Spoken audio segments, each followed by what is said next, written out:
तो हम पढ़ रहे थे क्लास 11 फिजिक्स का चैप्टर जिसका नाम है वर्क एनर्जी एंड पावर। आज हमने सीखना है कंजर्वेशन ऑफ मैकेनिकल एनर्जी और उससे रिलेटेड कुछ एग्जांपल भी देख लेंगे। तो कंजर्वेशन ऑफ मैकेनिकल एनर्जी देखते हैं। देखो पहले मैकेनिकल एनर्जी होता क्या है, काइनेटिक एनर्जी और पोटेंशियल एनर्जी को अगर हम सम कर देते हैं तो हम कहेंगे ये सिस्टम की मैकेनिकल एनर्जी है। द सम ऑफ काइनेटिक, अब हम क्या कर रहे हैं, देखो हम कंजर्वेशन ऑफ मैकेनिकल एनर्जी का स्टेटमेंट पढ़ रहे हैं। It states that the sum of kinetic and potential energy of any system remains constant in the absence of frictional force. इस बात का ध्यान रखना है कि एब्सेंस होनी चाहिए फ्रिक्शनल फोर्स की। किसी भी सिस्टम की काइनेटिक एनर्जी और पोटेंशियल एनर्जी का जो सम होता है वो थ्रू आउट होल मोशन क्या रहता है, कांस्टेंट रहता है। लेकिन शर्त यहाँ पे यही है कि एब्सेंस ऑफ फ्रिक्शनल फोर्स होना चाहिए। It means kinetic energy plus potential energy equal to constant, और हमें ये प्रूफ भी करके दिखाना है। तो हम एक फ्री फॉलिंग बॉडी का एग्जांपल ले लेते हैं, उससे क्या करते हैं, प्रूफ करके दिखाते हैं। तो यहाँ पे क्या लिखा, when any object falls under gravity, जब कोई ऑब्जेक्ट ग्रेविटी के अंडर फ्री फॉल करता है, its potential energy changes to kinetic energy. होता क्या है, जो उस ऑब्जेक्ट की पोटेंशियल एनर्जी होती है धीरे धीरे काइनेटिक एनर्जी में चेंज होती चली जाती है। बिकॉज हमें पता है कि अगर कोई ऑब्जेक्ट अपने हाईएस्ट पॉइंट पे होगा जहां पे से हम उसे ड्रॉप कर रहे हैं नीचे के लिए, तो उस पॉइंट पे तो उसमें क्या होगा, टोटल पोटेंशियल एनर्जी स्टोर होगी।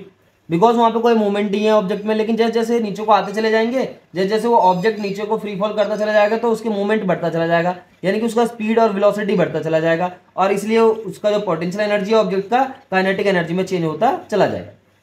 अब क्या करना है, देखो let the object of mass M is falling from a point A. मान लो एक ऑब्जेक्ट है जो मास एम का इस पॉइंट ए पे रखा हुआ है और वो फॉल कर रहा है, फ्री फॉल कर रहा है, which is H height away from the earth surface. मतलब इस पॉइंट ए की जो है वो अर्थ सरफेस से जो हाइट दे रखी है हमारे पास टोटल एच दे रखी है।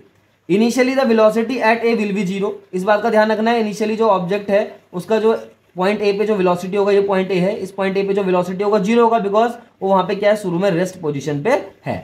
अब देखो हमें करना क्या है, हमें एट पॉइंट ए पे देखते हैं टोटल मैकेनिकल एनर्जी निकालेंगे। तो हम इस पॉइंट ए पे जब मैकेनिकल एनर्जी निकालेंगे इस ऑब्जेक्ट की सिस्टम की, तो ई बराबर क्या निकलेगा, काइनेटिक एनर्जी या फिर potential energy plus kinetic energy. Potential energy क्या होती है, उसका फॉर्मूला क्या होता है, ग्रेविटेशनल पोटेंशियल एनर्जी का एम जी और अर्थ सरफेस से उस ऑब्जेक्ट की हाइट। तो यहाँ पे ए पॉइंट पे जो है हाइट वो एच है, तो इसलिए यहाँ पे क्या आ गया, पोटेंशियल एनर्जी की जगह हमने एम जी और एच लिख दिया। एच क्या है, total height of point A from the earth surface. And kinetic energy जब हम कैलकुलेट करेंगे इस पॉइंट ए पे, तो पॉइंट ए पे काइनेटिक एनर्जी हम निकालेंगे तो कौन से फॉर्मूले से निकालते हैं काइनेटिक एनर्जी। काइनेटिक एनर्जी निकलता है हाफ एम वी स्क्वायर से, और वी इज जीरो है। इस पॉइंट ए पे जो है वेलोसिटी ऑब्जेक्ट का जीरो है, इसलिए जो काइनेटिक एनर्जी है ऑब्जेक्ट का क्या हो जाएगा, जीरो हो जाएगा। Therefore the total mechanical energy at point A of the object is equal to M G H. अब हम इस पॉइंट बी पे की बात करते हैं, तो पॉइंट बी तक जब ऑब्जेक्ट आता है तो एक्स डिस्टेंस कवर करके नीचे की तरफ को आ रहा है। तो यहाँ पे क्या लिखा, at an instant the object is at point B and suppose the speed of object at B is we.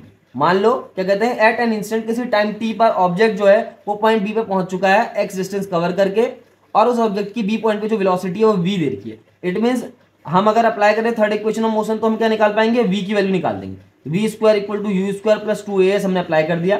We square हो गया, यू स्क्वायर क्या हो गया, देखो यू की जगह जीरो आ गया क्योंकि पॉइंट ए पे जो है उसकी इनिशियल स्पीड जीरो है, तो जीरो हो गया, प्लस टू जी एच। अब टू जी यहाँ पे क्या आएगा, एक्स आएगा। एक्स क्यों आ रहा है भाई, क्योंकि जो ऑब्जेक्ट है वो ए से लेके बी तक एक्स डिस्टेंस कवर करके नीचे आ चुका है। तो यहाँ पे डिस्प्लेसमेंट जो है ऑब्जेक्ट का ए से बी तक वो एक्स है, इसलिए क्या हो गया, एस की जगह एक्स आ गया।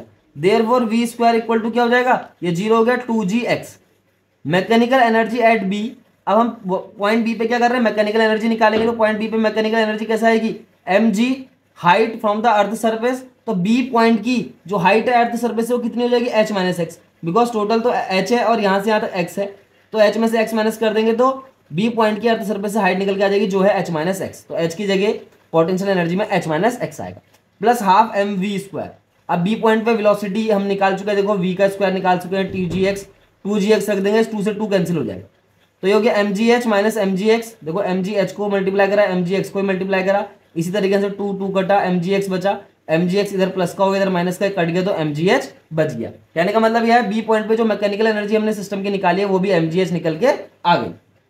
अब हम क्या करते हैं, अब हम पॉइंट सी पे मैकेनिकल एनर्जी क्या करेंगे, कैलकुलेट करेंगे। पॉइंट सी क्या था, देखो हम यहाँ पे क्या एग्जांपल ले रहे थे, फ्री फॉलिंग बॉडी का। अब हमें क्या करना है, पॉइंट सी पे मैकेनिकल एनर्जी निकालनी है। तो पॉइंट सी पर मैकेनिकल एनर्जी निकालने के लिए हमने क्या करना है, देखो सबसे पहले हम पॉइंट सी पे वेलोसिटी निकालेंगे। पॉइंट सी पे ऑब्जेक्ट का फाइनल वेलोसिटी कितना हो जाएगा, तो हम फॉर्मूला लगाएंगे V square equal to U square plus two A S, third equation of motion. अब देखो यू स्क्वायर क्या है, देखो यू इनिशियल वेलोसिटी ऑब्जेक्ट का, यानी कि पॉइंट ए पे जो इनिशियल वेलोसिटी था ऑब्जेक्ट का वो जीरो था, तो जीरो हो जाएगा, फिर टू हो गया, फिर ये ए की जगह जी आ गया, और इस एस की जगह क्या आ जाएगा, सिंपली एच आ जाएगा। तो V square equal to two G H हमारे पास बच चुका है। अब हम पॉइंट सी पे हम पोटेंशियल एनर्जी और काइनेटिक एनर्जी का सम यानी कि मैकेनिकल एनर्जी निकाल रहे हैं। तो potential energy plus mechanical energy at point C, M G H, H की जगह क्या आ जाएगा पोटेंशियल एनर्जी में जीरो आ जाएगा बिकॉज हाइट अब अर्थ सरफेस से जीरो रह गई है। And kinetic energy is equal to half M V square, and V square we have to calculate two G H. तो टू जी एच हम कैलकुलेट कर चुके हैं पहली। देखो ये तो जीरो का पूरा टर्म पोटेंशियल एनर्जी का, काइनेटिक एनर्जी का जो बचा है 2 से 2 कटा एम जी एच आ गया।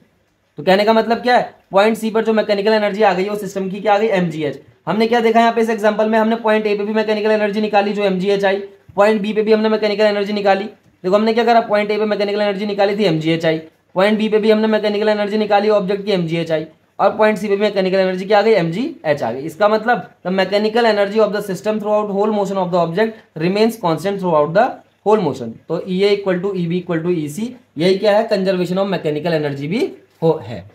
अब हम पढ़ते हैं पोटेंशियल एनर्जी ऑफ स्ट्रिंग। तो हमने स्ट्रिंग की पोटेंशियल एनर्जी पढ़नी है, ठीक है। Let a weightless and completely elastic string is bound with point O, इसको पॉइंट ओ कर देते हैं। एक हमारे पास स्प्रिंग है जिसको हमने पॉइंट ओ से बाउंड करके रखा है, and at the other end the object of mass M is bound, और एक दूसरे एंड पे हमने एक ऑब्जेक्ट ले रखा मास एम का। फिगर के थ्रू समझ लेते हैं इसको। देखो ये हमारे पास एक स्ट्रिंग है, यानी कि इसको स्प्रिंग भी बोल सकते हो। ये स्प्रिंग है, ये इसका जो वेट है वो हमने नेग्लेक्ट कर रखा है, यानी कि बहुत वेटलेस स्प्रिंग ये मानी हमने, और बोला है कि ये जो स्प्रिंग है वो क्या है, कंप्लीटली इलास्टिक है। इनिशियली इसके एक एंड को देखो, ये दो एंड हो गए स्प्रिंग के, पहला एंड दूसरा एंड। फर्स्ट एंड को तो पॉइंट ओ से बाउंड कर दिया, बांध दिया। पॉइंट ओ शायद ये क्या वॉल पे एक पॉइंट है, तो यहाँ से इसे बाउंड करके रख दिया एक कोने को। दूसरे एंड पे स्प्रिंग के एक ऑब्जेक्ट लगाया मास एम का, जो इनिशियली अपनी पोजीशन ए पे है। देखो फ्री स्टेट में, यानी कि जब हमने स्प्रिंग को बिल्कुल भी स्ट्रेच नहीं किया है, बिना स्ट्रेच के जो स्प्रिंग है वो ए स्टेट में, तो इस ए स्टेट को जो हम है स्प्रिंग की क्या कहेंगे, इक्विलिब्रियम की स्टेट भी कह देंगे। अब हमें क्या करना है, इस स्प्रिंग को बाहर की तरफ को खींचना है, हमें ए से लेके बी तक इस स्प्रिंग को लेके जाना है। तो ए से लेके बी तक ले जाने में हमें क्या करना है, वर्क डन फाइंड आउट करना है, और जो वर्क डन हो जाएगा ए से लेके बी तक ले जाने में, वही ऑब्जेक्ट की पोटेंशियल एनर्जी के फॉर्म में या फिर स्ट्रिंग की पोटेंशियल एनर्जी के फॉर्म में वहां पे स्टोर हो जाएगा।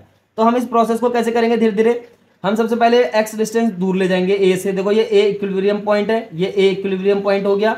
इक्विलिब्रियम पॉइंट का मतलब क्या है, जब स्ट्रिंग जो है यानी कि स्प्रिंग जो है बिल्कुल फ्री स्टेट में, यानी कि कोई भी उसे हमने स्ट्रेचिंग नहीं की है। अब थोड़ा सा क्या कर रहे हैं, हम उसको एक्स डिस्टेंस दूर ले जा रहे हैं बी की तरफ को। हमें एक्चुअली में करना क्या है, उस स्प्रिंग को, वो इस ऑब्जेक्ट को जो स्प्रिंग से जुड़ा है मास एम का जो ऑब्जेक्ट है, इसको इस ए पोजीशन से बी पोजीशन पे ले जाना है। तो होगा क्या, देखो ए से बी पोजीशन पर हम उसे ले जाएंगे, तो जैसे हम इस ऑब्जेक्ट को इस तरफ खींचेंगे तो ये उसके बाद हम इस पॉइंट बी पे जैसे हम इसे छोड़ देंगे तो ये क्या करेगा, स्प्रिंग पे जो ये मास है, इस मास के कारण ये स्प्रिंग अंदर की तरफ को मोशन करेगा इस डायरेक्शन में। और उसके बाद क्या होगा, ये इस पॉइंट ए पे आके रुकेगा नहीं, ये जो ऑब्जेक्ट है ये पॉइंट ए पे आके रुकेगा नहीं, वो पॉइंट सी तक भी जाएगा, बिकॉज उसके अंदर क्या है अभी, ड्यू टू इनर्शिया ऐसा उसके साथ होगा। तो ठीक होगी बात। हमने क्या करना है, उस ए को बी की तरफ लाना है, यानी कि ए से लेके बी तक इस मास एम को ले जाना है। इनिशियली हम एक्स डिस्टेंस कवर करवाएंगे, उसको ए से लेके पी तक ले गए, एक्स डिस्टेंस कवर करवाई हमने।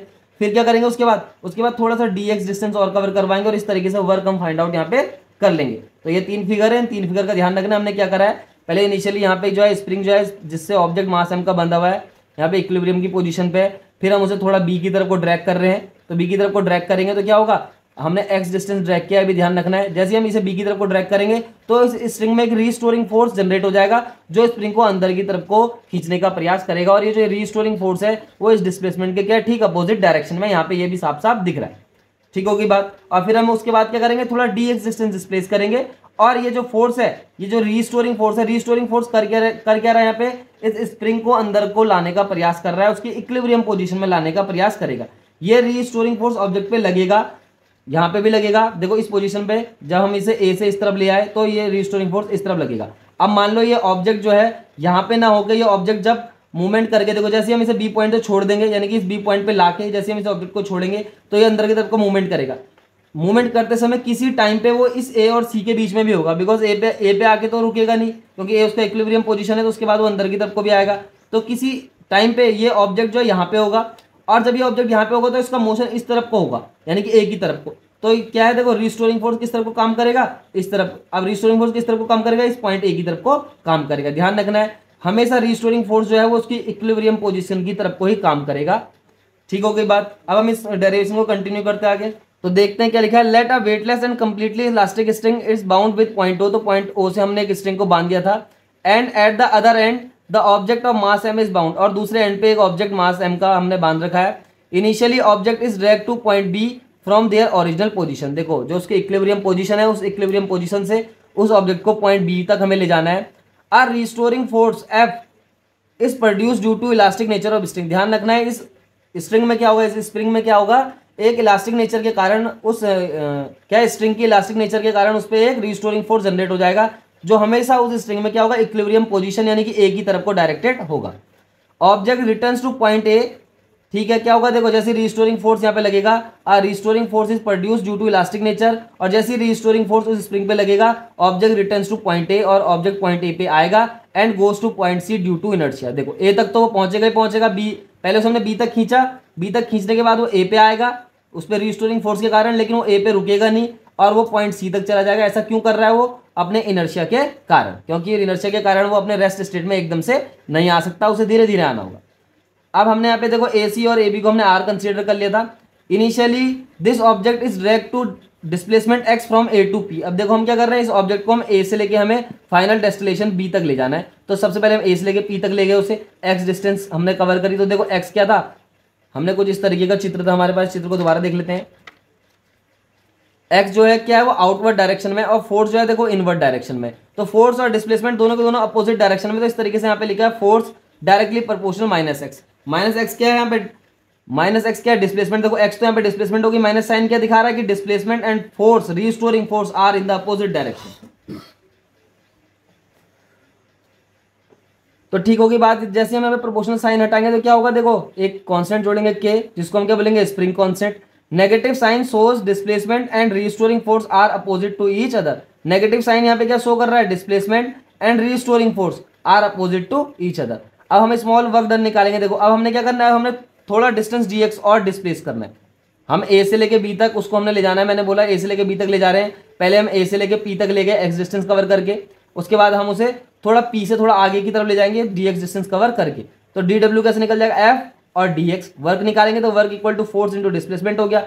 डिस्प्लेसमेंट के साथ क्या आएगा, माइनस साइन आएगा, because force and displacement are in the opposite direction. इस बात का ध्यान रखना है। तो ठीक हो गई बात, तो हो जाएगा dw equal to minus F and dx, और इस f की जगह ऊपर से उठा के माइनस के एक्स रख देंगे, तो माइनस माइनस प्लस हो गया, तो के एक्स बच गया यहाँ पे, और ये dx हो गया। टोटल वर्क डन निकालेंगे ए से लेके बी तक ले जाने में। ए से लेके बी तक का मतलब क्या है, उसका ओरिजिनल पोजीशन यानी कि उसका इक्विलिब्रियम पोजीशन जिसको हम जीरो मानेंगे, टू आर तक हम उसको ले जा रहे हैं, तो इसलिए लिमिट लग जाएगी 0 to r और x dx। अब हम x की पावर n वाला फॉर्मूला अप्लाई करेंगे इंटीग्रेशन का, तो क्या हो जाएगा, x की पावर 1 + 1 अपॉन 1 + 1 यानी कि x² अपॉन 2, और 0 से लेके r तक फिर लिमिट लगाएंगे, तो वर्क ये निकल के यहाँ पे आ जाएगा। इस प्रकार हमारी ऑब्जेक्ट की पोटेंशियल एनर्जी यानी कि उस स्प्रिंग की पोटेंशियल एनर्जी कितनी निकल के आ गई थी, हाफ kr²। अब हम एक दो टॉपिक और पढ़ते हैं छोटे छोटे। पहला क्या है, relation between kinetic energy and momentum. तो काइनेटिक एनर्जी का फॉर्मूला लिख लेते हैं पहले, हाफ mv² होता है, where m is the mass of object and v is the velocity of object. And अब हम यहाँ पे क्या कर रहे हैं, देखो हम यहाँ पे m से मल्टीप्लाई कर रहे हैं और m से क्या करेंगे, डिवाइड भी कर देंगे, तो ये m जो है वो m² बन जाएगा, यहाँ पे m हो जाएगा, तो हो जाएगा mv का होल स्क्वायर हो जाएगा ये अपॉन m। तो इस तरीके से क्या हो जाएगा, हाफ p²/m, या फिर हम इसको इस तरीके से लिखते हैं, kinetic energy equal to p²/2m, because momentum की जगह हम मास इंटू वेलोसिटी लिखते हैं। अब हम पावर की बात कर लेते हैं। पावर क्या होता है, तो पावर देखो किसी भी मशीन, हम पावर का जो टर्म है किसी मशीन के कॉन्सेप्ट में डिफाइन कर सकते हैं। पावर इक्वल टू क्या होता है, the rate of doing work is called power of any machine. किसी भी मशीन की क्या है, rate of doing work is called power. Power equal to work upon time होता है, रेट ऑफ डूइंग वर्क हो गया। अगर हम एवरेज पावर की बात करें तो delta W upon delta T से हम इसे कैलकुलेट कर सकते हैं। If delta T tends to 0 हो जाए, हम अच्छे जानते हैं, हम लिमिट लगा देंगे इस तरफ, limit delta T tends to 0 हो जाएगा, delta W upon delta T हो जाएगा, और जैसे इस लिमिट यहाँ से हटेगी तो ये डिफरेंशिएशन के टर्म बन जाएंगे। तो पावर इक्वल टू जो हो जाएगा, इसको हम इंस्टेंट पावर भी कहते हैं। जब भी हम delta T tends to 0 apply कर देते हैं किसी भी इक्वेशन में, तो वो इंस्टेंट पावर बन जाती है। तो इंस्टेंट पावर जो हो जाएगी dw अपॉन dt हो जाएगी। क्या ये differentiation of work with respect to time हो गया। अब हम अच्छे से जानते हैं work equal to force into displacement होता है। तो फोर्स भी एक वेक्टर क्वांटिटी है और जो डिस्प्लेसमेंट है भी वेक्टर क्वांटिटी, इसलिए इनके ऊपर वेक्टर लगा दिए, बीच में डॉट प्रोडक्ट हो गया। तो इस वर्क की जगह हम फोर्स इंटू ds भी लिख सकते हैं। अब देखो क्या होगा, फोर्स को अलग कर दिया और ds/dt को अलग कर दिया। अब हम अच्छे से जानते हैं, देखो ये क्या, ds/dt डिस्प्लेसमेंट का डिफरेंशिएशन है with respect to time. The differentiation of displacement with respect to time and it is called velocity. Therefore power equal to क्या हो जाएगा, force dot velocity. It means power का एक और फॉर्मूला आ गया। Power क्या हो गई, यहाँ पे स्केलर क्वांटिटी हो गई, बिकॉज फोर्स भी क्या यहाँ पे वेक्टर है, वेलोसिटी वेक्टर है, दोनों का डॉट प्रोडक्ट हो रहा है, या फिर इसको हम स्केलर प्रोडक्ट भी कहते हैं। जब भी स्केलर प्रोडक्ट या डॉट प्रोडक्ट होता है दो वेक्टर क्वांटिटी के बीच में, तो जो हमें रिजल्टेंट क्वांटिटी मिलती है उसको हम क्या बोलते हैं, स्केलर क्वांटिटी बोल देते हैं। देयरफॉर पावर इज यहाँ पे क्या हो गई, एक स्केलर क्वांटिटी हो गई। अब हम बात करते हैं, देखो if angle theta is between F and B, मान लो क्या कहते हैं, एफ और बी के बीच का जो एंगल है वो थीटा, यहाँ पे कंसीडर कर लो एंगल थीटा बिटवीन देम, यानी कि एफ और बी दो वेक्टर है। देखो हमारे पास एक तो वेक्टर है फोर्स वेक्टर हो गया, एक वेलोसिटी वेक्टर हो गया, और उनके बीच का एंगल हम थीटा कंसीडर करके चल रहे हैं। तो पावर इक्वल टू क्या आ जाएगा, फोर्स इंटू वेलोसिटी हम अभी निकाल चुके हैं। और ए डॉट बी का फॉर्मूला अच्छे से अगर जानते हैं तो क्या होता है, देखो वेक्टर ए और वेक्टर बी अगर कोई दो वेक्टर को डॉट प्रोडक्ट करे तो हमारे पास जो जनरली निकल के आता है वो ए बी कॉस थीटा निकल के आता है, और ए बी क्या है पे इन वेक्टर के मैग्नीट्यूड है। ठीक होगी बात। तो power equal to F B cos theta आ जाएगा इस तरीके से। अब देखो इफ थीटा जीरो हो जाए, थीटा क्या हो जाए जीरो, यानी कि एफ और बी के बीच में, यानी कि फोर्स और वेलोसिटी के बीच में कोई भी एंगल ना हो, यानी कि फोर्स और मोमेंटम के बीच में, मोमेंटम मतलब मोमेंट जिस डायरेक्शन में हो रहा है, मान लो फोर्स इस डायरेक्शन में अप्लाई है किसी ऑब्जेक्ट पे, यहाँ पे ऑब्जेक्ट है और ऑब्जेक्ट पे फोर्स इस डायरेक्शन में अप्लाई हो रहा, तो और ये वेलोसिटी भी क्या है उसकी इसी डायरेक्शन में है, अगर ऑब्जेक्ट की फोर्स और वेलोसिटी दोनों एक ही डायरेक्शन में अगर हैं, तो इस केस में क्या होगा, थीटा जीरो हो जाएगा। थीटा जीरो होगा तो पावर क्या हो जाएगी, ऑब्जेक्ट की या मशीन की मैक्सिमम हो जाएगी, जिसको हम एफ बी से डिफाइन कर लेंगे। अब हम यूनिट ऑफ पावर देख लेते हैं। देखो एसआई यूनिट क्या होती है पावर की, वॉट होती है, याद रखना है। और वॉट को हम 1 जूल पर सेकंड भी बोल सकते हैं, बिकॉज अच्छे से देखो power equal to work upon time होता है, तो 1 वॉट इक्वल टू क्या हो जाएगा, 1 जूल अपॉन 1 सेकंड, यानी कि 1 जूल पर सेकंड। सीजीएस में क्या हो जाएगा, 1 अर्ग पर सेकंड इसका यूनिट हो जाएगी पावर की। और एसआई सिस्टम में इसकी यूनिट को हमने वॉट से भी डिफाइन कर लिया। कुछ और इसकी एक्स्ट्रा यूनिट देखते हैं। देखो 1 किलोवाट, ये थोड़ा इसका बड़ा यूनिट है पावर का, इसे 10 टू द पावर 3 वॉट भी हम कह सकते हैं। 1 मेगावाट में 10 टू द पावर 6 वॉट होते हैं। इसी तरीके से मशीन जो होती है, जनरली जितने भी इंजन होते हैं, मशीन्स होती हैं, मोटर्स होती हैं, उनकी जो पावर होती है उसको हम हॉर्स पावर में मेजर करते हैं। और ध्यान रखना है 1 horsepower equal to 746 watt के बराबर होती है। पावर की बात कर रहे हैं, power is a scalar quantity, और उसका डायमेंशन भी तुम आसानी से इस फॉर्मूले से निकाल सकते हो। कैसे निकलेगा, देखो इस वर्क का हम डायमेंशन रखेंगे तो हमने कैलकुलेट कर चुके हैं पहले भी, वर्क का डायमेंशन ml/t-2 हो जाएगा, और नीचे t का डायमेंशन t रख देंगे। अब ये t1 है, ऊपर जाके -1 होगा तो ये t-3 अपने आप बन जाएगा। तो dimension of power is equal to ml/t-3।